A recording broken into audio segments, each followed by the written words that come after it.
Le sujet de la sobriété énergétique devient très vite un sujet de résilience pour l'ensemble de nos entreprises parce que nos consommations et le coût de l'énergie qui est nécessaire pour qu'on puisse fonctionner a un impact très important sur notre bilan directement et peut mettre en péril certaines entreprises.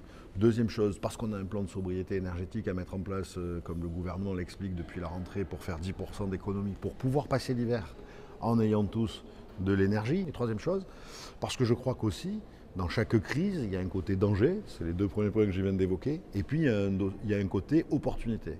C'est l'opportunité d'accélérer la transformation de nos modèles productifs, de nos entreprises, la transformation de nos consommations d'énergie, ça touche à plein de sujets. Moi je crois que donc là c'est important, ce matin on est réunis pour justement sensibiliser des entreprises sur le rôle important que l'on peut avoir, sur le fait que pas seulement les gros consommateurs d'énergie, c'est-à-dire les industriels sont concernés, mais que toutes les entreprises, chacun d'entre nous on est concerné, y compris dans nos déplacements.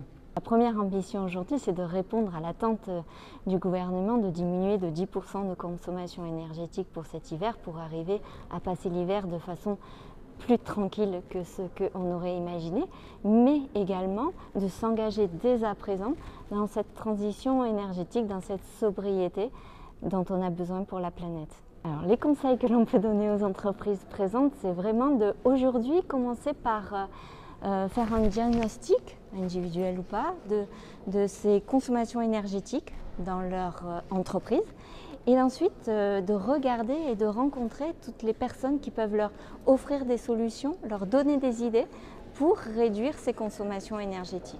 On assiste à la CCI dans l'ensemble des travaux qu'elle doit mener pour sauvegarder l'emploi dans les TPE et les PME de la région face aux enjeux liés à la crise énergétique. En tant que cabinet de conseil en énergie, on a des solutions à apporter en complément des dispositifs d'aide publique. Alors il y a deux actions de première nécessité. La première, c'est prendre conscience qu'il y a un enjeu, qu'il y a un danger. Aujourd'hui, les entreprises qui sont couvertes par des contrats encore en action n'ont pas de modification de leur prix.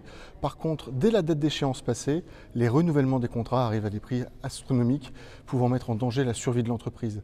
Donc, le premier réflexe, c'est prendre cet enjeu à bras-le-corps et se faire accompagner par la CCI ou par des experts cabinets de conseil comme le nôtre. On a deux objectifs en venant ici aujourd'hui.